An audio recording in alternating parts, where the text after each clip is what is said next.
Hi, everybody. I hope this is working right.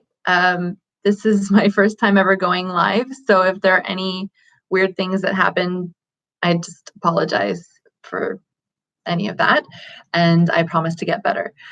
Okay, so I want to talk to you about vegan keto or whole food plant-based ketogenic diet and how to do that because I got a specific request from somebody via email. Thank you. And so I promised I would do that. So I have a few notes that I'm sticking to.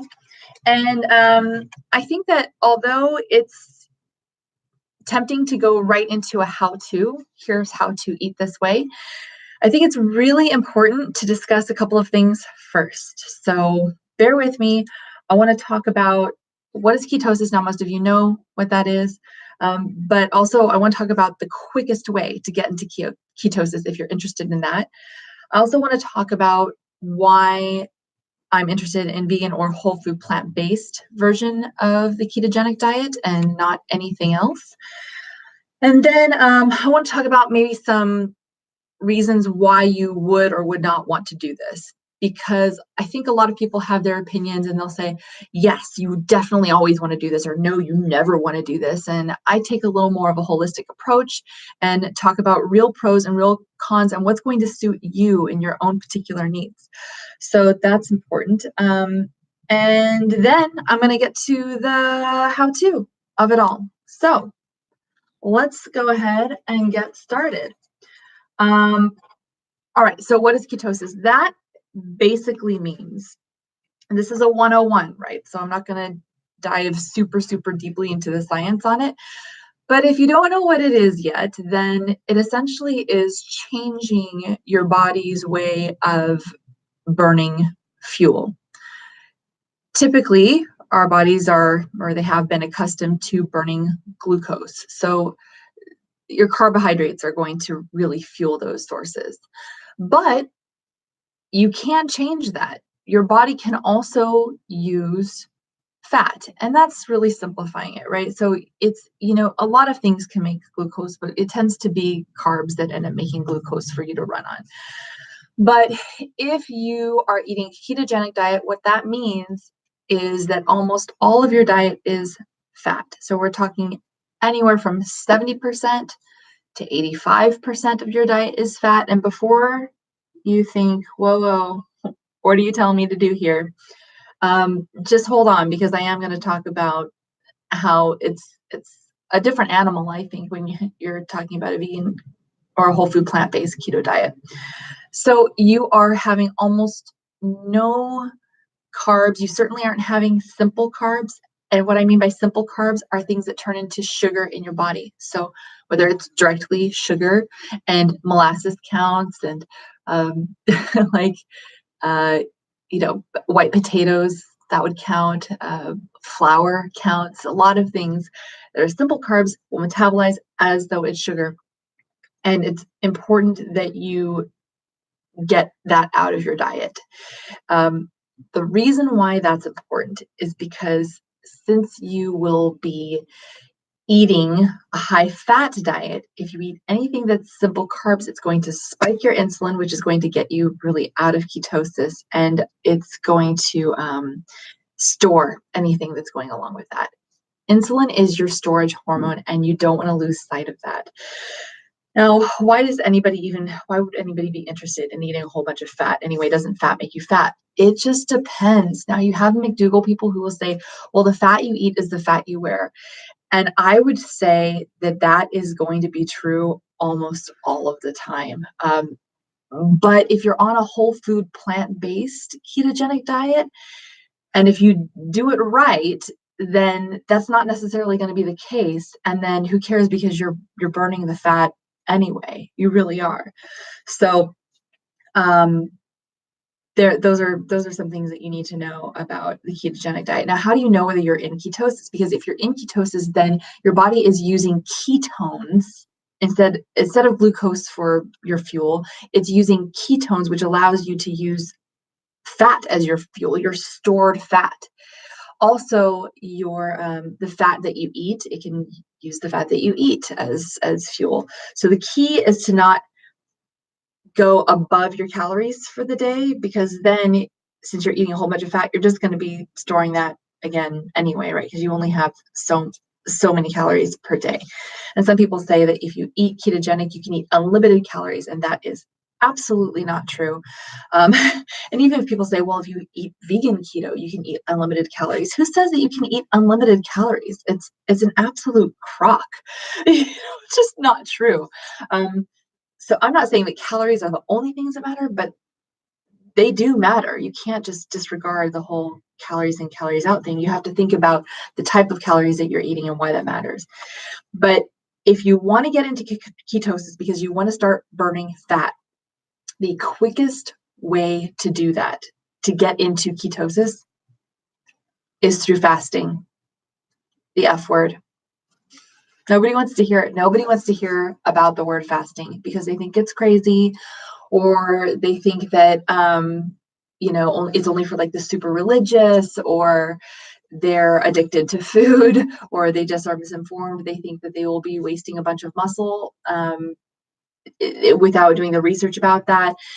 So it's really, there's a lot of misinformation about fasting, but there's a lot of misinformation, especially on YouTube, God, the other way, saying, oh yeah, hi, I'm a YouTuber and here's me fasting like at home for 21 days. Like, look at what happened to me. Here's my before, here's my after.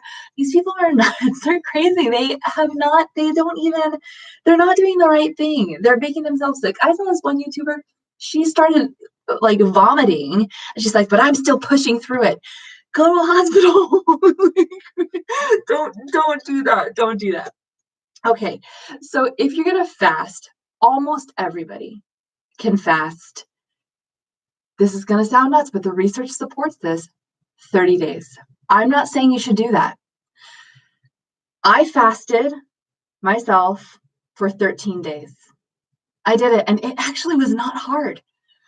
I have a whole separate YouTube channel dedicated to that. And eventually I'll put that into the description box below. But the name of the channel is called The Fasting Gal. And I documented that, and I did it supervised. I was not an idiot. I researched this really, really well. I didn't fast just because a YouTuber said that he or she did it. I certainly didn't break my fast with pizza or something crazy. So I did it in a very methodical, scientific way. And I was supervised. I went to True North in Santa Rosa. So I didn't go to some nutso place in Costa Rica where they're fasting people and killing people. I do not do dry fasts. And people say, well, you should do a dry fast because one day of dry fasting is equivalent to 3 days of, wet fasting or whatever they call it. But I've done the research. I've looked into the scientific literature on this, and dry fasting beyond 24 hours is really dangerous. So I don't do it. Anyway, but if you want to get into ketosis really quickly, then fasting is going to get you there. If the doctors at True North said that if you want to fast on your own, not supervised, because very few people can afford to go get supervised fasting done, then you can do 3 to 5 days on your own. Don't do it if you're breastfeeding. Don't do it if you're pregnant. Don't do it if you're underweight. If you have a thyroid condition, obviously talk to your doctor. But if you have any concern, but almost everybody can do this, and it's not a big deal. Most of the problem with fasting is mental. It's just completely, it's a mental game. So that's a great way to get into ketosis. It's awesome. But let's say you're like, I don't want to fast to get to ketosis. Fine. You don't have to do that. That's fine. Okay. I see I have a couple. I want to see if I have questions here. Oh, yeah. So Birdie B, hi there. So you're feeling great on intermittent fasting and an 8-hour eating window. I think that's awesome. I'm actually training for a bikini competition for the first time in my life ever. And it's 6 months from now, so I have a long way to go.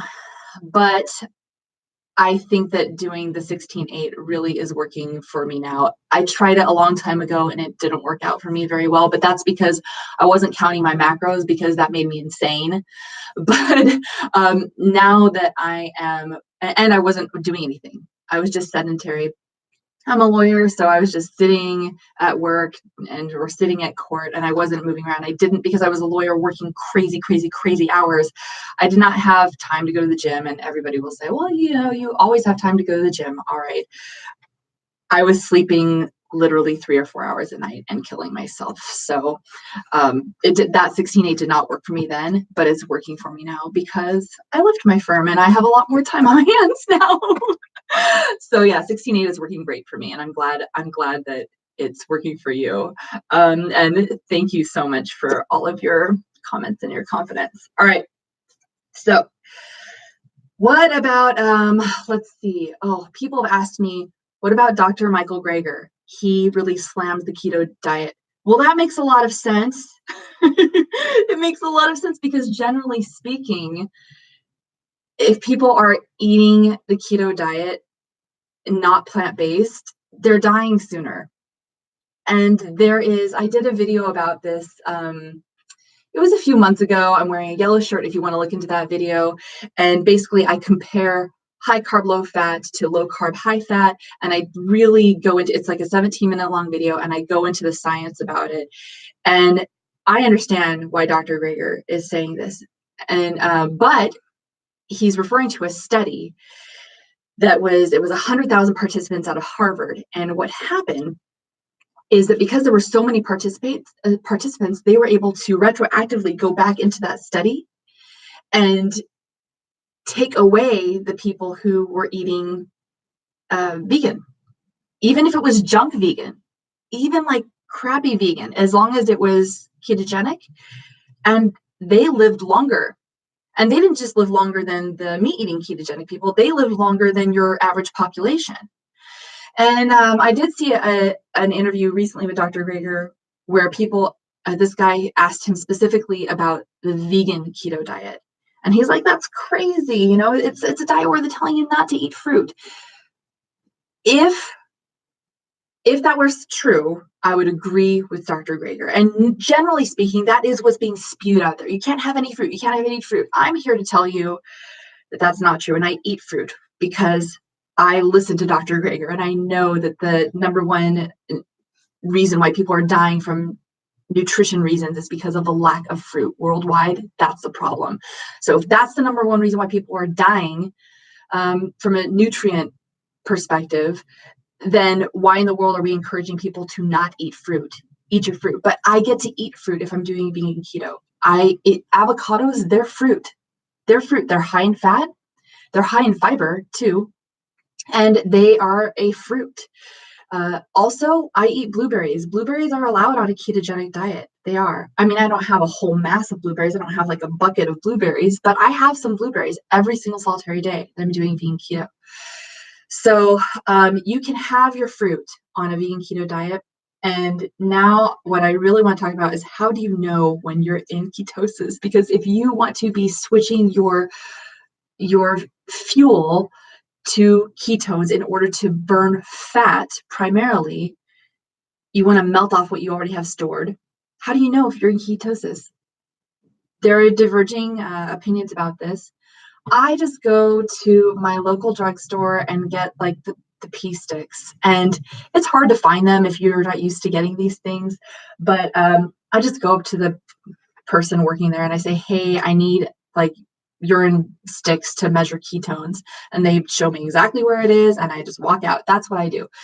There are people who've been doing this for a while, and they'll say, no, you can't do that. You have to get this like little blood testing machine and test your blood like every day. Oh my God, testing my blood every day. If that means like finger pricking every day, maybe it's not a big deal, but I don't know. The pea sticks work for me just fine. And if it shows color, it'll show you if your ketones are high or if you have no ketones, then you'll know whether you're in ketosis. I will say my plan to go ketogenic over Thanksgiving worked until I had one Oreo. That's junk vegan food. And I was tempted, and it was like, one Oreo. And I thought, well, that won't be a big deal because that'll be my little tiny percentage of carbs for the day. Wrong. Because it was so highly processed and it's such a sugar bomb, it took me right out of ketosis.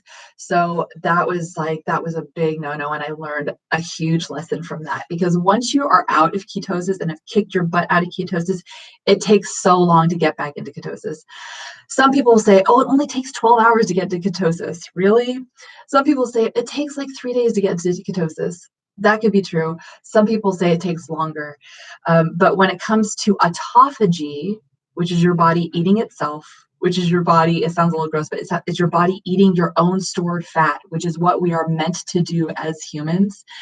That can take anywhere from 12 hours all the way up to 3 days. And that's the magic. Like, you want to be able to get into the zone so that way you're eating your own stored fat. All right. So get the pea sticks and they'll be just fine. If you find that that's not working for you, then if you want to invest in one of those little mechanisms to test your blood, go for it. Okay. Vegan keto versus whole food plant-based keto. What's the difference? Just junk food, really. And you're not having a whole ton of junk usually if you're on keto, because keto kind of by its very nature is going to allow you to eat lots and lots of vegetables.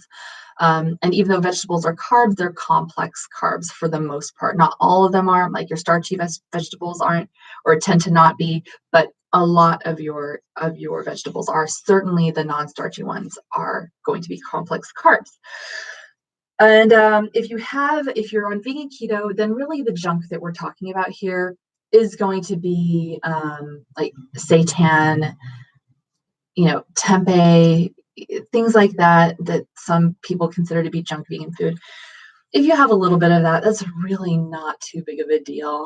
Some people totally disagree with me, but obviously it's because if you can have the whole food, that's going to be packed with so many nutrients and phytochemicals and things that are so good for you. So why not choose that?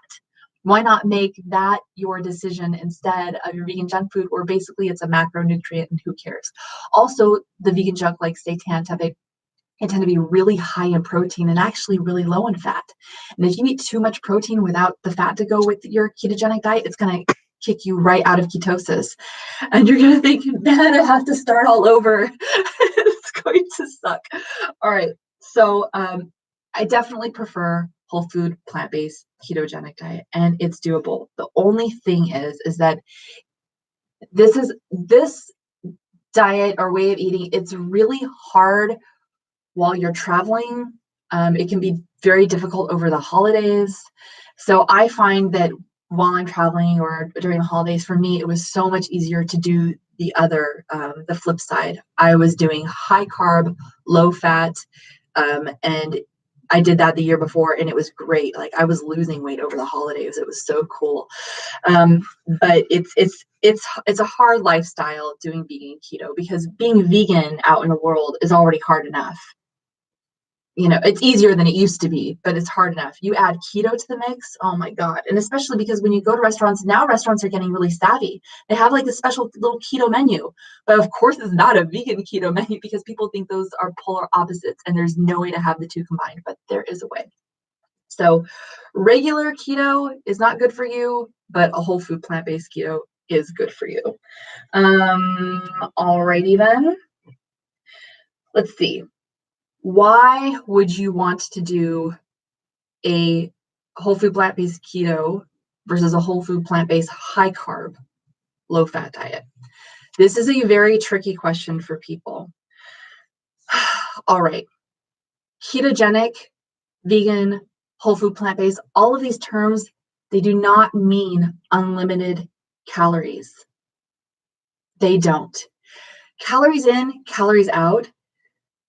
There are lots of discussions about that. It's true that the type of calorie that you have matters. And what matters most importantly is that you're not mixing your simple carbs with your fats, like I explained before. It's so important that that's the worst thing that you can do.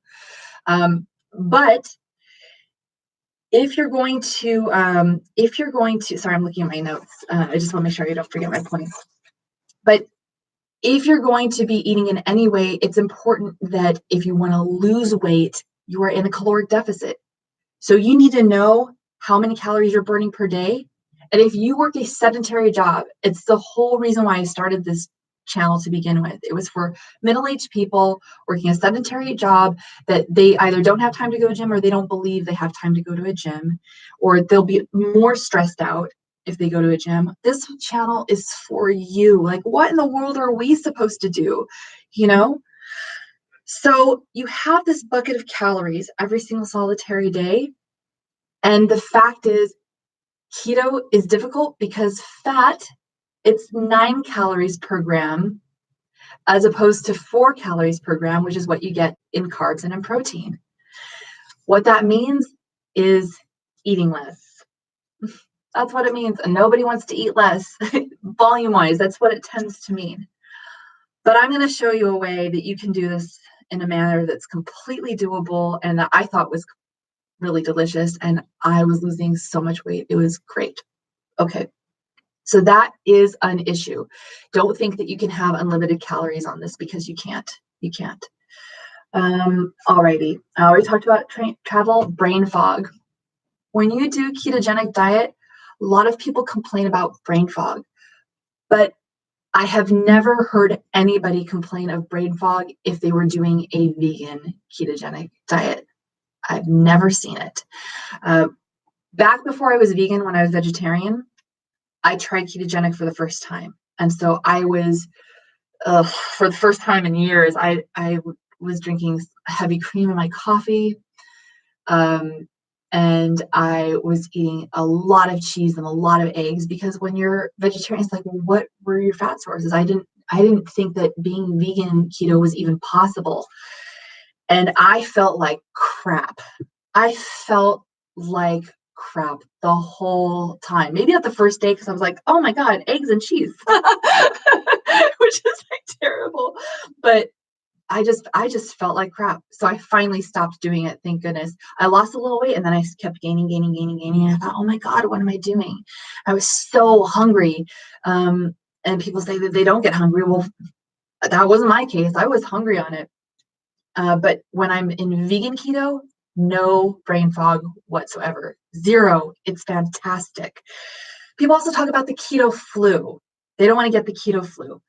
The keto flu is something when people say that when they transition to a ketogenic diet, they get flu-like symptoms. So that could be, stuffy nose, a running nose, like a cough, something like that. Now, I will say that when I get into a ketogenic state by fasting, that doesn't happen to me. But the 1 or 2 times that I've gotten into a ketogenic state just by eating vegan keto, then I do experience it, but it's quick, a day and a half. That's it. When you hear people complain about the keto flu, they're complaining about it for a long time usually. And on vegan keto, you just don't get it. You just don't have these long flu-like symptoms. It's great. I had one day where I had a runny nose, and it was unpleasant. It was like constantly runny. And what sucked is I had clients that were sitting here in front of me, and I think that they thought that I was sick. I wasn't sick. It's perfectly fine. So if you want to skip the keto flu part, try fasting. I don't think people should jump into fasting, just a quick little detour, because it's not for the faint of heart. Again, it's mostly a mental game. So I think people should start by just doing, if you can't fast for 12 hours, and a lot of doctors will call that intermittent eating instead of intermittent fasting, try that. And I say that because there are people out there who have a difficult time going 12 hours without eating. We've been told that we have to eat 5 or 6 times a day, that we have to constantly be eating. Otherwise, we're going to, screw up our metabolism. This is not true. The science does not support this. So just try going 12 hours. Then go to what the ever popular 16-8. Go 16 hours without eating and eat in an 8-hour window. That works for a lot of people. And, once you get that going, you can build up. You can build up to 20 hours. That's called one particular diet. I think it's a warrior diet. And then you can, if you want to build up to 24 hours, a lot of people, they eat OMAD, 1 meal a day, OMAD. I do that often. I love it. It really, really works for me. And the reason why this works is because of insulin, what it does for your insulin. And it makes you less insulin resistant, more insulin sensitive. And so it's just wonderful because gaining weight and losing weight, gaining fat and losing fat, it's a hormone issue, and insulin is the hormone that you have to pay attention to. Alrighty, so those are some reasons why you may or may not want to go vegan keto if you don't want to deal with keto flu, and if you don't want to deal with travel issues, and if you don't want to deal with the fact that you're eating more calories in one sitting, then this may not be for you. And as I mentioned earlier, if you are a cheater and if you like to eat your simple carbs with your fats, if you like your French fries, your cupcakes, your brownies, there's nothing wrong with liking these things, but just don't be doing vegan keto at the same time. Because if you are going to be that cheater, all of the fat that you're eating, it's going to be stored, because the simple carbs are going to be spiking your insulin, the storage hormone. It's going to store absolutely everything that you're eating along with it. And so if you know yourself, I'm going to get up close and personal for a second. Be real with yourself. If you can, be real with yourself. Just know yourself. It's okay. You don't have to be perfect. But if you're not going to stick to this, just don't do it. Go high carb, low fat instead. Okay. Why you might want to do the vegan keto diet. You burn fat. If you do it the right way, which means you're in a caloric deficit and you are actually in your ketogenic state, you're going to burn so much fat. It's important that you eat in a way that you're not just burning exogenous fat. So you're not just burning the fat that you're intaking. The whole point is just to switch your fuel burning mode into burning fat. And so if you're eating so much fat that you're only burning what you're eating, well, what the hell is the point of all of that? You want to get into your stores. You want to burn those stores. So you have to be in a caloric deficit in order for that to work out. But if you do, you will burn fat. It's crazy. I could not believe it when I first started doing it. And the second big reason why I think you might want to consider it is because for me, and there are no studies about this that I know of, I'm just going to talk about from my personal experience. For me, I lost all of my cravings. My cravings were gone when I did vegan keto. It was great. I'm not doing vegan keto right now. I tend to cycle through. I'll do vegan keto and then I'll cycle through to a high carb, low fat. It depends on what I'm doing. Right now I'm building a lot of muscle, so I'm doing high carb, but when I go back into vegan keto, it's great because I lose all of my cravings. I don't crave like brownies or anything like that. I could look at a plate of brownies and go, meh. And that's not like me because I love dark chocolate. So I love brownies and cupcakes and cookies and fries and all of those things. But it just didn't tempt me. For the first time in my entire life, I wasn't tempted. So that might be something that you'd be interested in. It took, I think, a couple of days for that to be the case, for me to not be tempted, but that is what happened for me. So it's great. All right. Let's get into the how-tos. So if you've decided, all right, that's a whole ton of information. And now, yes, I'm willing to stick to it. I'm going to stick to it. I'm not going to be a cheater. Tell me how to do this. Real quick, let me retract. Let's say you're in the middle of doing all this. Let's say I go through the how-tos and you're like, yes, I'm going to implement this. And for some reason, your cravings don't go away. Or you decide, I have a big event coming up. I have my brother's wedding and I'm not going to not eat the cake and be that person, or whatever reason. That's fine. But be smart about it. Be strategic. Don't just binge. Don't cheat on a whim. Have a planned cheat so that you can transition off of vegan keto, go back to a high carb, low fat, and then cheat, because it will be better for your system. It will be less dangerous for you to do that. I hope that makes sense. Okay. If it doesn't, then feel free to leave a comment or question below, or as I'm doing this on the sidebar, and I will be happy to answer it. All right. The how-to. Salad. Okay, nobody wants to hear salad. Nobody wants to hear salad. But if you have weight to lose, if you have stored fat that you want to burn, I don't even care about weight. I don't care about weight at all. I care about body fat. I think that most of us care about body fat. If you want to lose body fat, then you have to be able to tap into it. And the fact is, salads are enormous in bulk and they tend to be low calorie, and you can still get your high fat percentage of food that you're eating along with the salad. And if you hate salad, I'll tell you, I never loved a salad more than when I was doing vegan keto, because the salads are delicious. They are so, so, so, so, so good. So what I would do is I'd prep myself a giant salad. I'd use any base besides iceberg, because iceberg sucks as a, it's gross. It's crunchy water. I like, if I'm gonna have water, I'm gonna have water. I'm gonna get your dark leafy greens. They're gonna be packed with all kinds of nutrients. So get all kinds of dark leafy greens, get some spinach, get some kale, get some baby greens, get some romaine, whatever, mix it all up. Super good. And then I follow Dr. Joel Furman's G-BOMB list. So G-BOMB is an acronym, stands for greens, beans, onions, mushrooms, berries, and seeds. And what he says is every day you should be doing these things. Like, you should be eating these things. They're so good for you. They're good for your heart. They're great for fighting cancer. They're great for fighting type 2 diabetes. Like, it's great. So you have your greens as your base of your salad. And then I always add onions and mushrooms because they're part of the G-BOMBs. They're so good for you. Onions, it doesn't matter whether they're cooked or raw.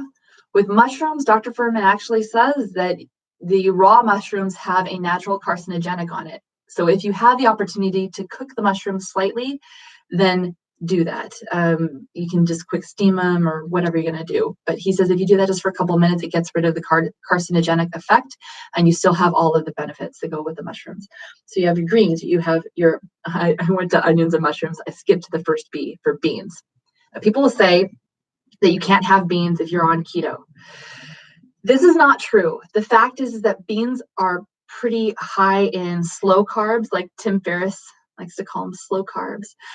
They're high in fiber. They're really good for you.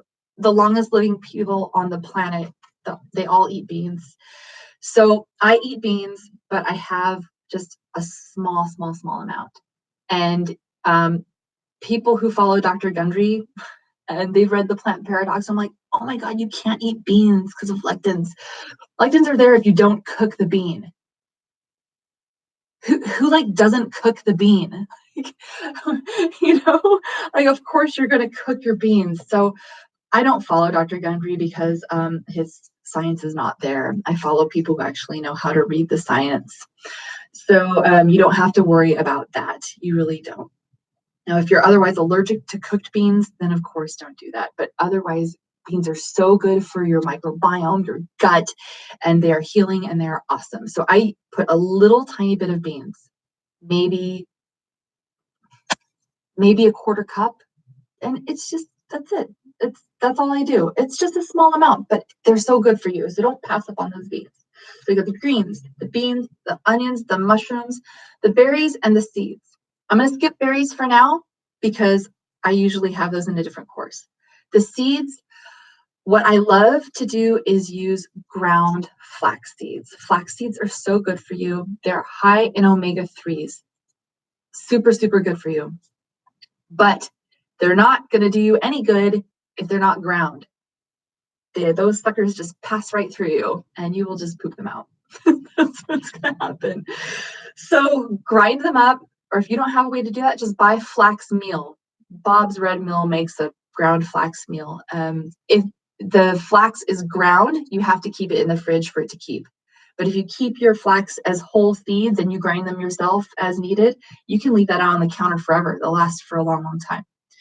So the flax is super, super good for you. And that's going to be higher in fat too. Now, we talk about the fat content because really the only thing I've talked about so far with this salad that's going to add any fat is going to be those flax seeds. The great thing about being on vegan keto is that you get to indulge in ways that you don't get to indulge otherwise. What I mean by this is a whole avocado. Oh, a whole avocado. I never get to have a whole avocado on anything, but you can take an entire avocado, slice it up on that sucker, and eat it, and it's delicious. And I also think of other things that I can eat that are whole foods that are full of fat. So raw nuts are better for you than roasted nuts. Roasted nuts, actually, they age you. There's an aging component. But raw nuts are super good for you. So I put raw pecans and sometimes some raw walnuts, and raw peanuts are really high in fat. So I'll go ahead and stick those on there. They're hard to find though. Raw peanuts are hard to find and they're pretty expensive, but I order them on Amazon. But you don't have to. If you can't find raw peanuts, get raw any other type of nut. Raw macadamia nuts, of course, are going to be excellent for keto. Excellent, excellent. And if you want to put some shreds of unsweetened coconut, you can do that. I never add coconut oil. This is such a huge myth. There is so much bro science about coconut oil. This is not real science. People on the internet and the internet articles, if I wanted to write up an internet article right now about the sky being green, I could do it. It doesn't make it fact, okay? So science is so important. When people are talking about your health, please be careful about who you listen to just because they're on YouTube. Even me, if you want to check out what I'm saying, please check out what I'm saying. And if you find a peer-reviewed journal article that contradicts what I'm saying, then let me know, because I've read a whole ton of stuff and I'm pretty sure that I'm right about all of this. But I'm always happy to learn. Always happy to learn. All right. So you want to go ahead and eat your raw nuts, pile it on there.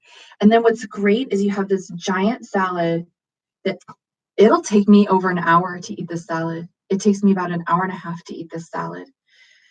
And I'm so stuffed by the end of it all. Honestly, if I was eating 2 meals, I tended to do 1 meal a day when I did vegan keto. If people need to work into that or they don't want to do that, that's fine. This is a big enough of a salad where you could divide it into 2 if you really wanted to. And it's delicious. I got to the point where I was looking forward to my daily salad, and I have never been that kind of person. Never, never, never. But it was so good that I just indulged. All right. So coconut oil, trash that. Like, it's good. You know what coconut oil is great for? Your skin. And it doesn't penetrate your skin. People think it absorbs into your system. It does not. But it's great for your skin, and don't consume it because there are no peer-reviewed journal articles that show that it is good for you. I have the question, no MCT oil either. I know what you're referring to, and I think it just depends, but I will really point people toward Michael Greger on that. And also, because he looks into the evidence, and so far from the different videos I've seen from him, and if you're not familiar with him, go to nutritionfacts.org, not .com, because that's a BS website.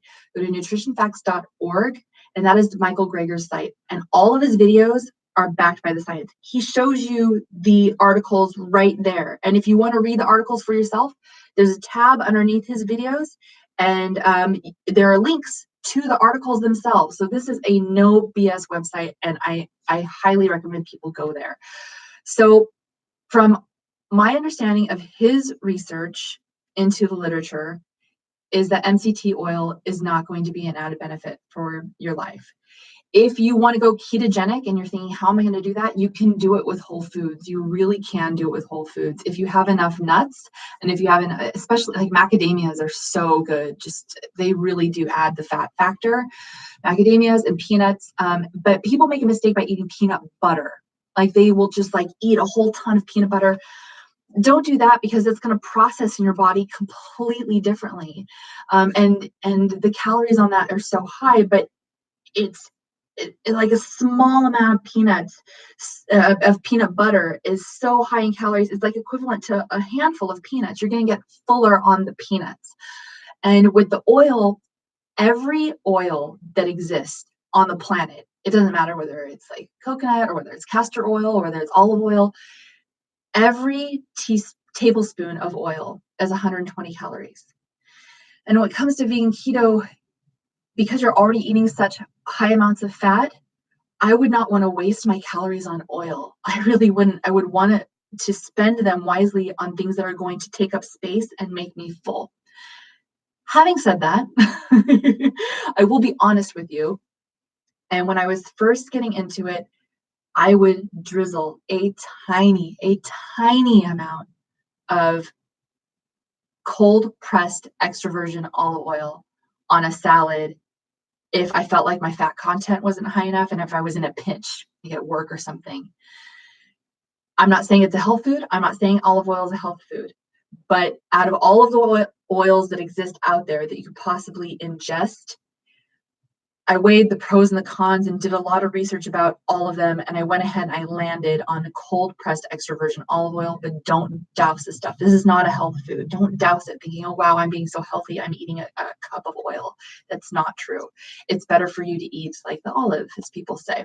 So try to get it from whole foods instead. I recommend your avocados and I recommend your nuts.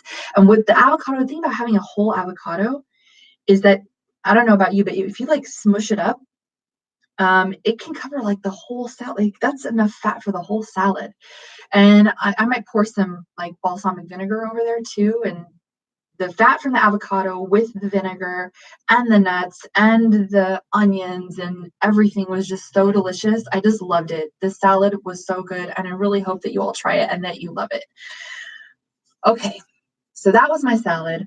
Remember how I skipped the second B from the G-bombs thing? So greens, beans, onions, mushrooms, berries, and seeds. Berries. I skipped berries. Coming back to it now, because berries are super good for you.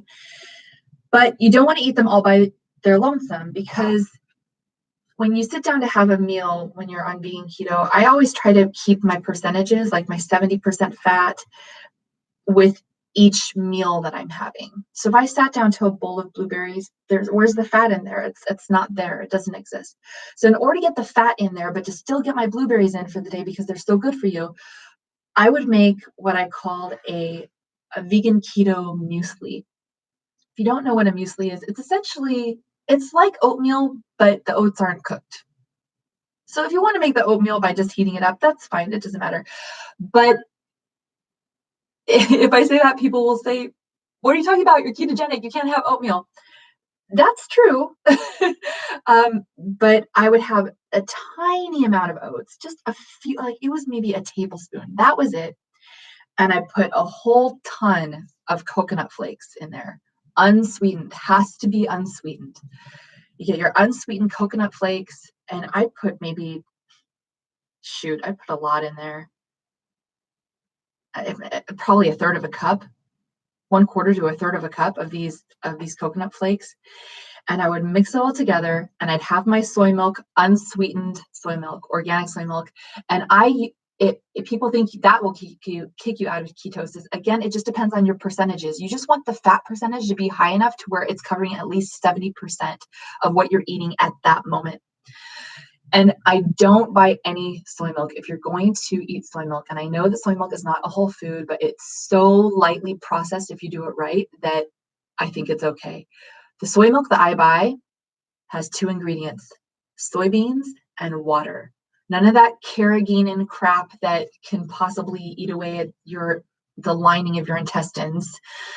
It's very dangerous. So that's the kind of soy milk that I get. So I had a little bit of soy milk, a bunch of coconut flakes, a tiny, tiny bit of oatmeal, and the quick cooking stuff is what I get because it's just easier to eat raw. And then I have blueberries. And I do maybe 1/4 of a cup of blueberries. That seems to be about right, maybe a little more. And I don't add sweetener. The blueberries act as the sweetener, and I'm having enough fat to stay in ketosis. This is brilliant. It tastes like a dessert. I might sprinkle some, pumpkin seeds on there, some raw pumpkin seeds, and that is also good for you. It won't kick you out of ketosis because I put a bunch of nuts in there too. Put a bunch of raw peanuts and a bunch of raw pecans, and you get this nutty, like thick, amazing, wonderful blueberry dessert after your salad. It's delicious. It's so, so, so good. Put some cinnamon on there. You're done. Yummy. I ate those 2 things, the salad with that vegan keto muesli. I ate that every day for weeks. And I did not get sick of it. I was shocked that I didn't get sick of it, but I didn't get sick of it. I lost so much body fat, and I was astounded. I could not believe that I was losing body fat eating so much fat. But because I ate bulky items and I was very careful about how I did this, and because I was remaining in ketosis, the caloric deficit allowed the ketogenic state to tap into my stored body fat and to use that as energy throughout the day. And this is without going to the gym. I did not work out, not even, never. I didn't do it. I did not have time. So you can do it. It may sound like a pain in the butt. Try it because it's more delicious than it might seem. But that is a way to do a whole food, plant-based, ketogenic diet that is good for you, that ticks all of Dr. Furman's boxes. It ticks all of Dr. Greger's boxes. It's so beneficial for your health, and you can get into those fat stores to burn them. And if you're done with that, you're like, okay, I've been doing this for a while. If you're getting bored, I hope you don't, but if you get bored, okay, fine. Then go transition, fast for a day or whatever, transition into your high carb, low fat, whole food, plant-based diet.